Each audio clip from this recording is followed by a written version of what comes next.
Oh, hi, me, Christ again. Today we're going to be reading the book of Isaiah aloud for the first time. Oh, Donna gave me a message. Uh, yeah,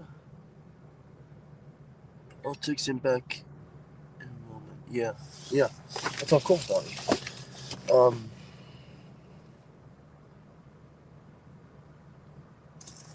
Just really text him back real quick. I'll send him a little thumbs up here.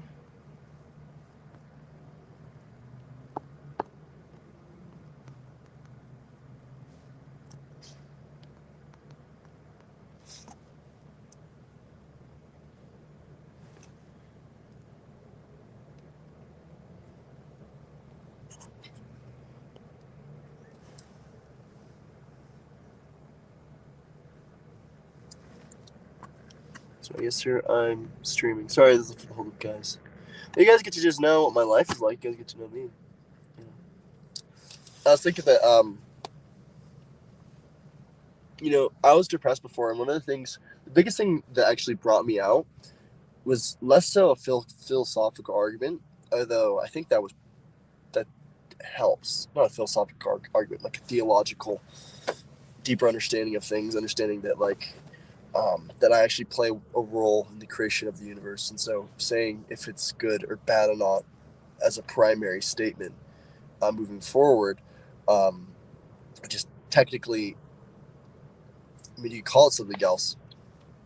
It's technically a faith claim, and that well, then now I have a whole different perspective on that. That's even much greater, understanding what it means to actually say that the world is good.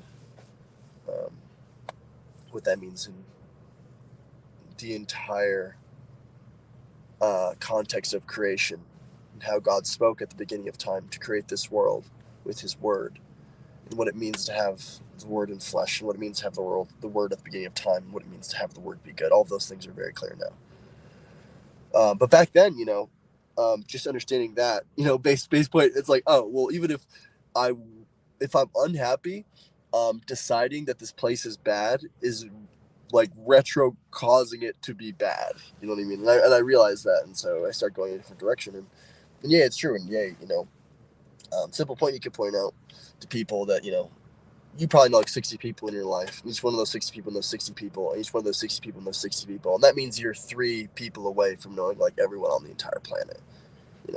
I know there's like cloistered, those people who are like hyper networked and things like that. But anyways, what really helped me out was actually seeing someone that actually understood and knew about death, but yet somehow was like, fine. And yay, I know about death better than any other man. And so I hope that you guys can look into my eyes and understand what it means that heaven is real.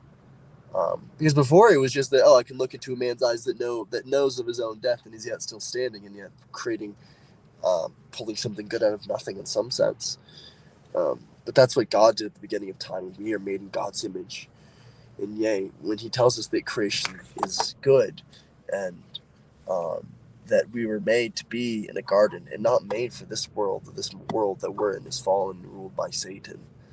And yet I have arrived to bring the kingdom of heaven here, raise up matter, but mostly bring her down as a host for the seed, for God, for the word, for the light, for the fire, so that it can have a body.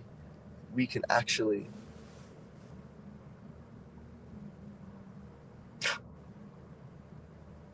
yeah.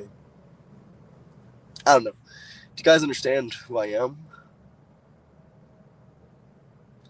I don't know.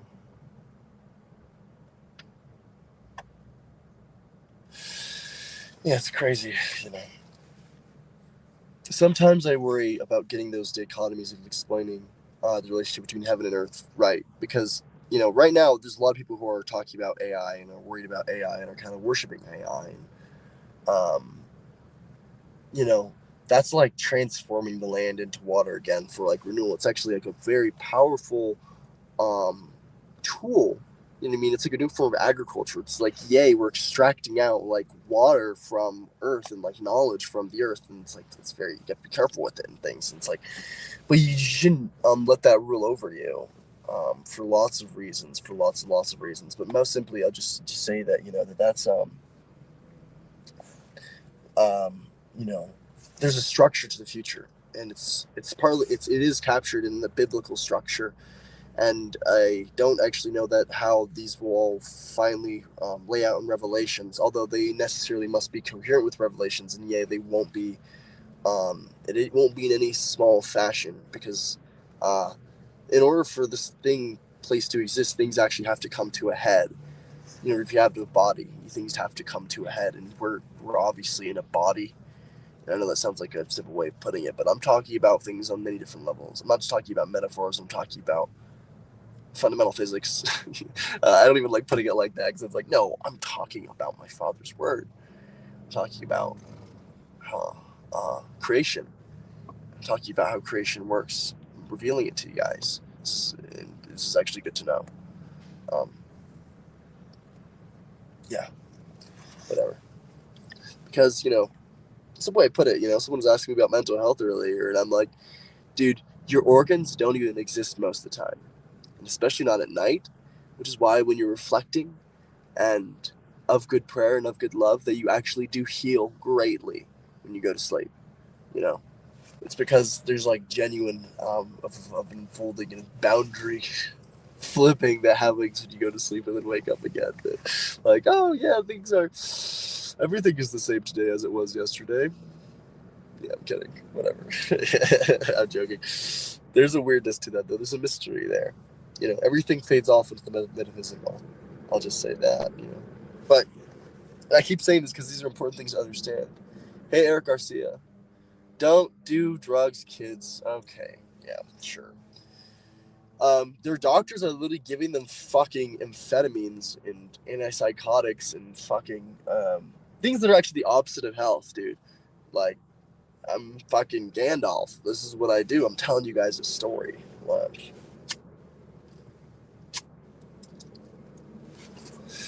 I'm like 2,000 years old, dude. I am that I am. I don't even like know what we're talking about. Anyways, the book of Isaiah. That's what we're talking about.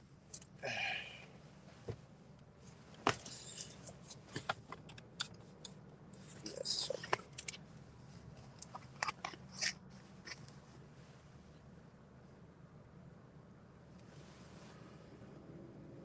These are the messages that came to Isaiah, son of Amoz. The visions he saw during the reigns of King Uzziah and King Jotham, King Asaz, and King Hezekiah, all kings of Judah. See, normally what I would do is as I would be reading this, I would have to be looking up each one of these names. And, you know, it should be cursory to look up, but it gives you at least kind of a feel, you know what I mean, as you go along. But we're not going to do that right now. We know these are kings of Judah, because that totally clears everything up. In these messages, God showed him what was going to happen in Judah and Jerusalem in the days ahead. Listen, O heaven and earth, to what the Lord is saying. The children I raised and cared for so long and tenderly have turned against me. Even the animals, the donkey and the ox, know their owner and appreciate his care for them, but not my people of Israel. No matter what I do for them, they still do not care. Oh, what a sinful nation they are. They walk bent back beneath their load of guilt. Their fathers before them were evil too. Born to be bad, they have turned their backs upon thy Lord, and have despised the Holy One of Israel. They have cut themselves off from my help.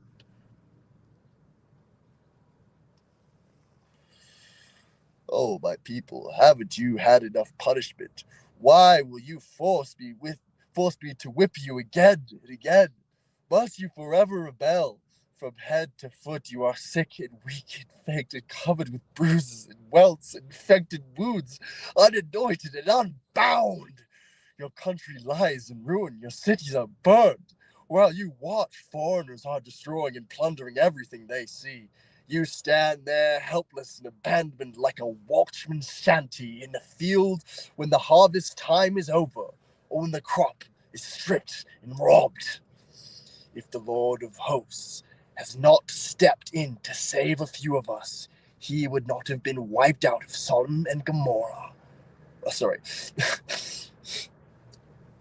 We would have been wiped out of Sodom and Gomorrah. We would have been wiped out of Sodom and Gomorrah.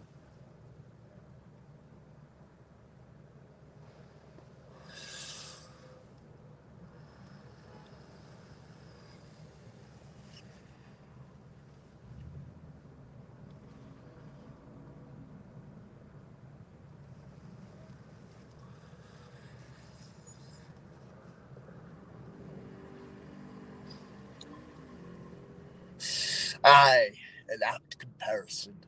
Listen, you leaders of Israel, you men of Sodom and Gomorrah, as I call you now.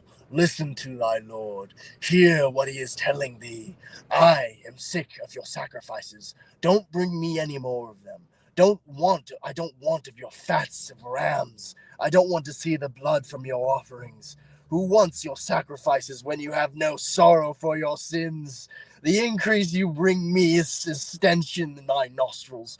Your holy celebrations and your new moons and Sabbath, your special days your special days for fasting, even your most pious meetings, all are frauds. I want nothing more to do with them. I hate them all. I can't stand the sight of them. From now on, when you pray with your hands stretched out to heaven, I won't look or listen, even though you make even though you make many prayers, I will not hear them. For your hands are in those of the murderers, those they have covered with the blood of the innocent victims. Oh, wash yourselves. Be clean. Let me no longer see your doings all these wicked things. Quit your evil ways. Learn to do good, to be fair, and to help the poor, the fatherless, the widows. Come, let's take this over. Say, says the Lord, no matter how deep the stain of your sins, I can take them out and make you clean as the freshly fallen snow. Even if you are stained red as crimson, I will make you white as wool. Even if you only let me help you, if you only obey, then I will make you rich. But if you keep on turning your backs, and if you keep on refusing to listen to me, you will be killed by your enemies. I, the Lord, have spoken.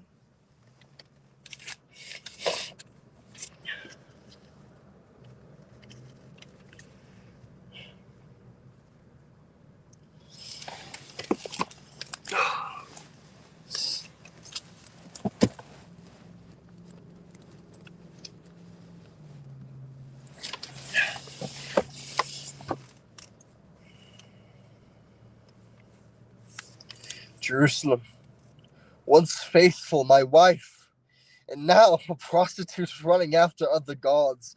Once the city of fair play, but now a gang of murderers. Once like sterling silver, now mixed with worthless alloy.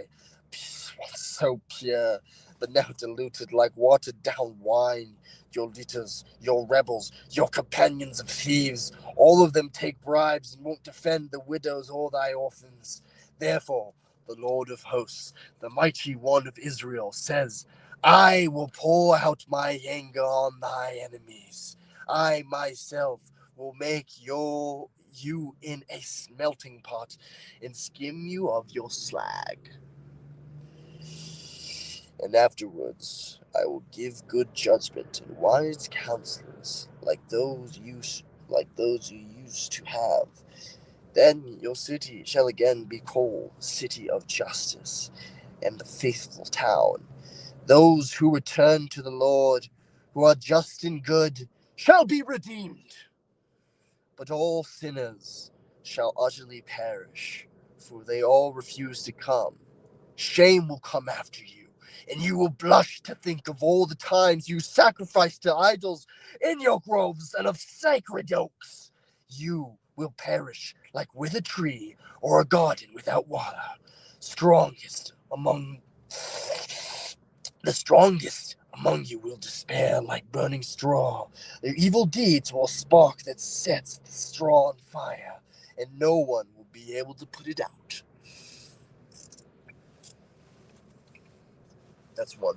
This is why I oftentimes believe atheists when they say they haven't read the Bible. It's like, when did you read it? How long did that take you? You didn't understand it. You said that didn't make sense. You understand what I said? You crazy? You're telling me you didn't understand what I just said to you.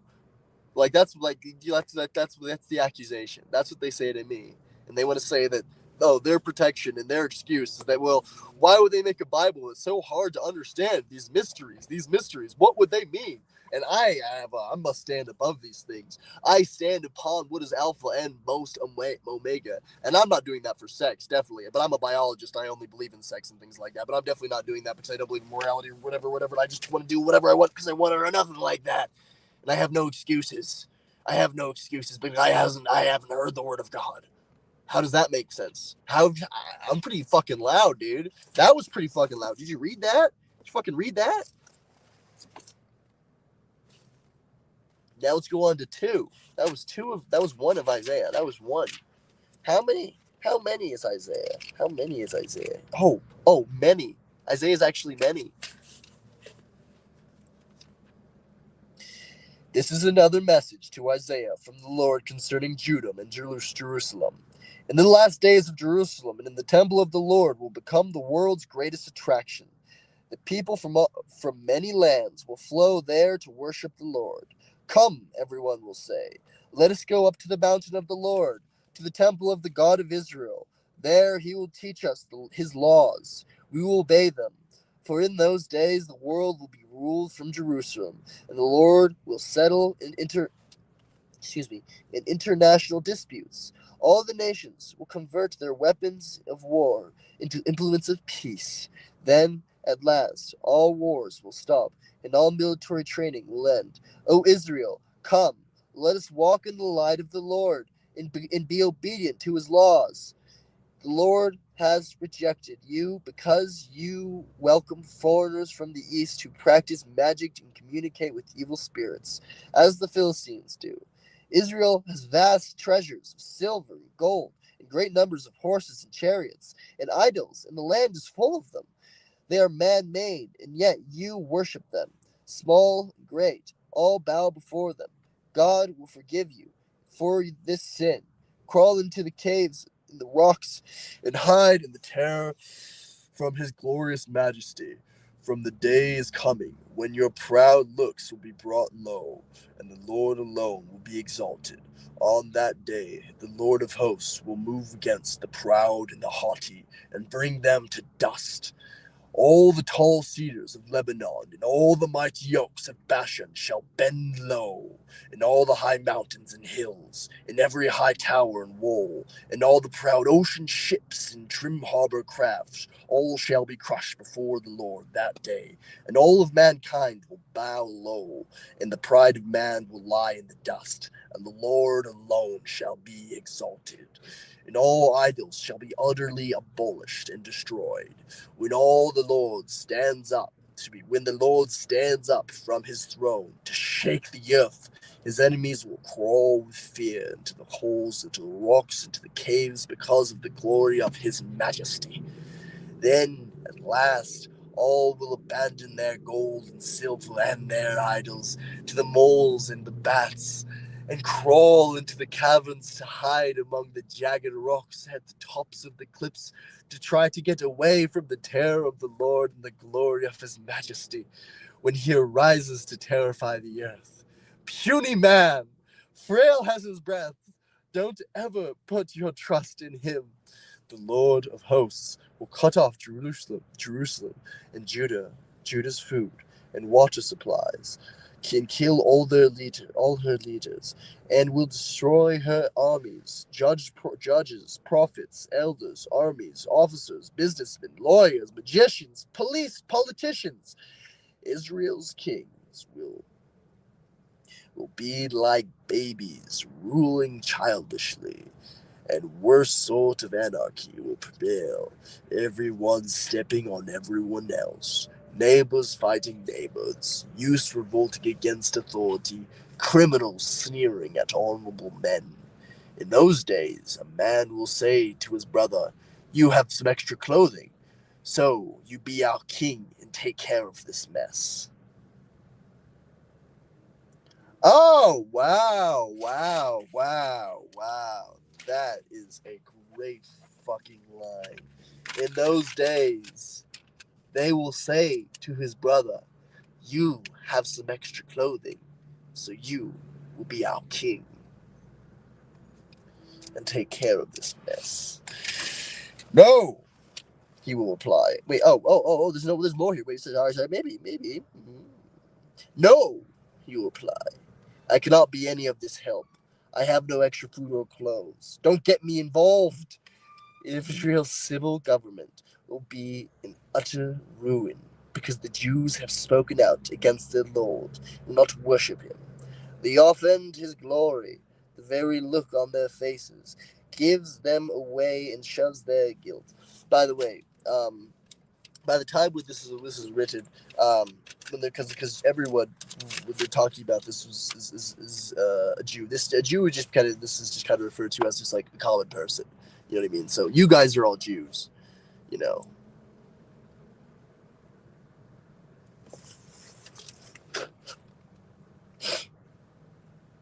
Uh, they look. Okay.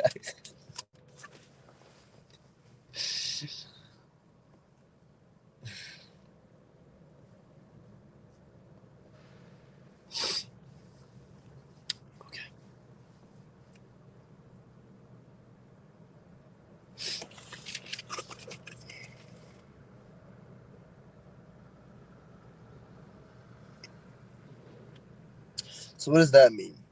No, I cannot be of any help. I have no extra food or clothes. So it's funny. So he says, you have extra clothing. So clearly, this person does have extra clothing. And he says, no, I can't be of any help because I have no food or clothes. Don't get me involved. So he's saying, because I don't have more, I can't give what I have. That's what he's saying in those days. But also, I do think the line is that, oh, because they're saying before there's nothing worthy and honorable men in these times, which is essentially an identity that's from heaven, honor, those sorts of things. They're not something that necessarily come from nature in of themselves. They do spontaneously through competition, but nature turns back on itself, so you can't fundamentally be drawing on nature, saying that nature is the source of the law for that reason, basically, because nature is the source of all multitude. And there's a selection that's its whole other thing that comes from, simply put, light and information, being able to see more, getting a firmer grasp. Light is in increasing certainty. Light is in some sense it's actually like being in better alignment with your environment.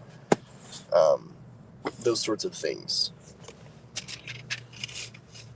But so in that time period when that draws nothing, even that is the highest of honor, to be made a king, doesn't even realize that to be made a king is to have in some sense faith. So that's a part of it, because you have to say that this place is good, so I want to be the stake in it, you know.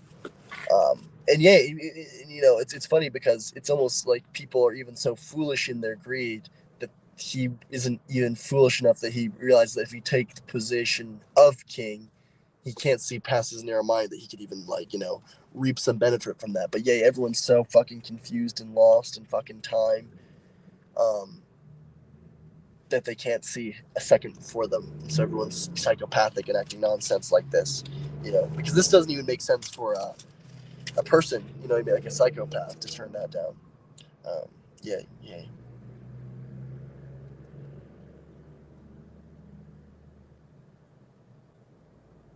I have no extra food or clothes.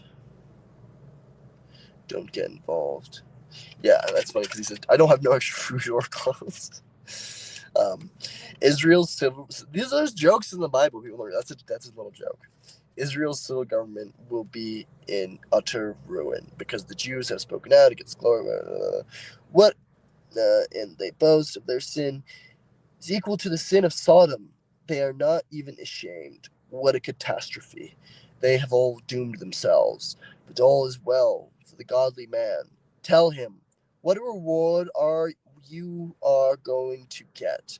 But say to the wicked, your doom is sure. You too shall get your just deserts.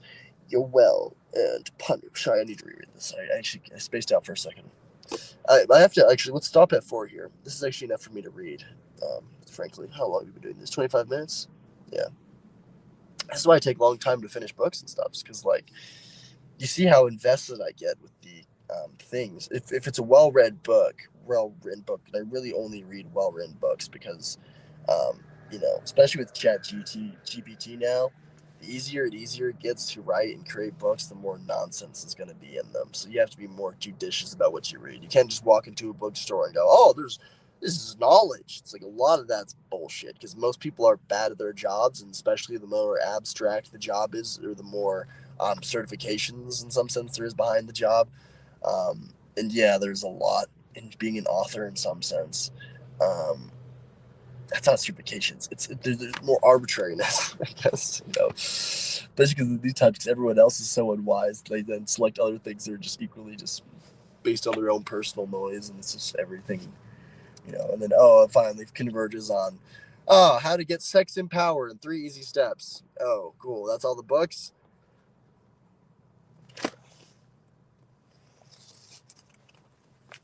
I have all the books right here. Thus, you would not even know what a single word was if God hadn't said it already.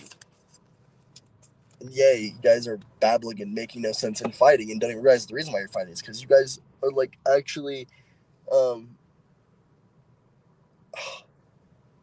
different islands, basically. You guys are like, Babel already happened? I don't even know. It's like,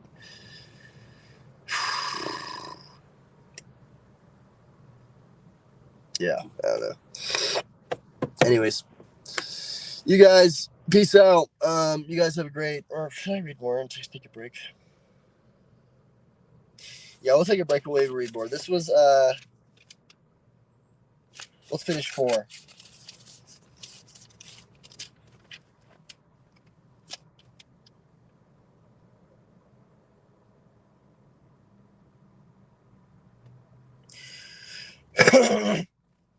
But all is well for the godly man.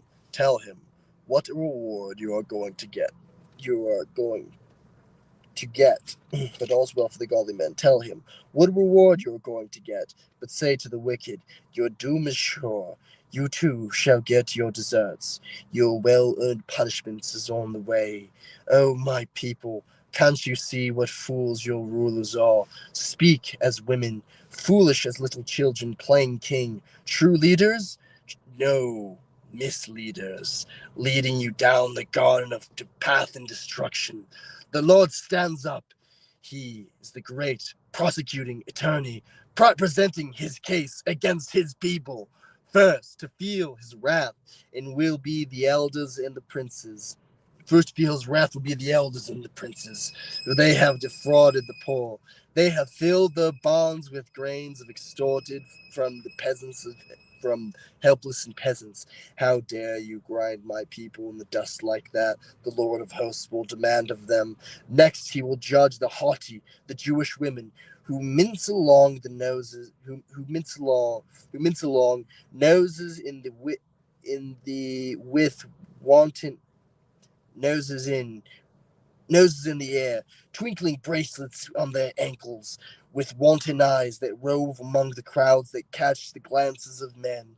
The Lord will send a plague of scabs and ornament to their heads. By the way, a long time ago I was watching a podcast. This is really annoying me. It was on the Wes Huff was on that podcast with Andrew Schultz. I'm forgetting what that's called. The Andrew Schultz podcast or whatever. That Indian fella and the long-haired white guy and the nice black guy and all the 4 of them. They had Wes Huff on the show, and they were trying to figure out what long of nose meant, and they're saying it probably meant he was Jewish. And Wes Huff rightly said, "Oh, they didn't give the full answer." No, it meant someone that's slow to anger is what long of nose meant. cartilage never stops growing in your face. So as you age and as you become older, your nose and your ears and stuff get bigger. And people weren't always paying attention to time like that, you know what I mean? And so they just, and also time is relative. So some people, you know, even go through a lot and they look really old, and it's like, oh, that person's old, even though you might ask them, you know, how old they are, and they're like, I'm 32, and you're like, what the fuck? No, you know, so time is relative, and so, you know, and that was captured in those words, and so they're saying that someone has been around for a long time, they have a lot of cartilage in their nose, because your nose grows out as you get older and older and older. So that's what they're saying. So slow to anger, of long nose, you know. That's what that image is.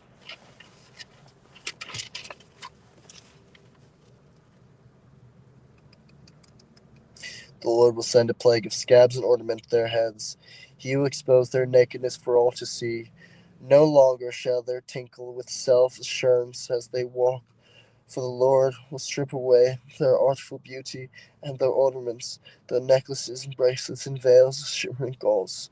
Gone shall be their scarves and ankle chains, headbands, earrings, perfumes, their rings and jewels, and party clothes, and negligees, and capes and ornate, and combs and purses, their mirrors and lovely lingeries, beautiful in dresses and veils. Instead of smelling sweet perfume, they'll stink. For sashes, they'll use ropes. Their well set hair all will fall out. They will they'll wear sacks instead of robes. All their beauty will be gone. All that will be left to them is shame and disgrace. Their husbands shall die in battle. The women, ravaged, shall sit crying on the ground.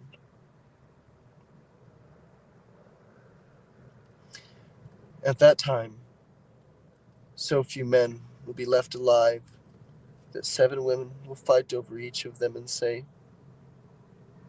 let us all marry you. We will furnish our own food and clothing. Only let us be called your name so that we are not mocked as old maids.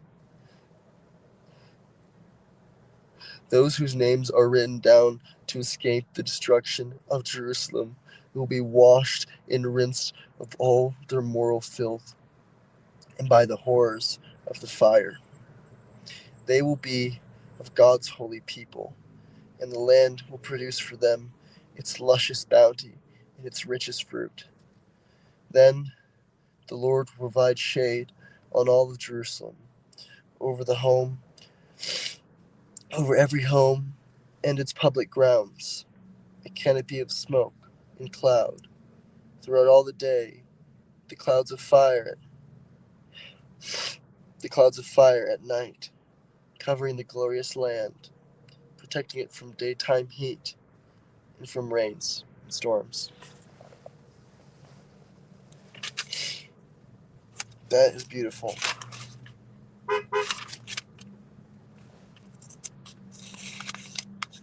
All right, so next time we'll go number 5. Next time we're going to read Isaiah 5. I'll probably just call it number 2 though on the stream, just to be easier because people are scrolling through them, so it doesn't go 5, 8. What's going on? No, I don't like overcomplicating things. This is Isaiah 1. Next video will be Isaiah 2. Okay, guys. Thanks for joining. I really loved that so far. That was really wonderful. You know, so beautiful.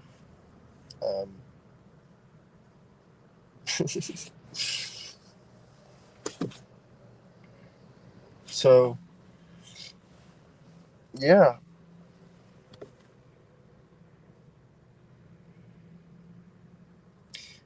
Please join me next time, guys. I was lovely. I hope I helped some of you guys.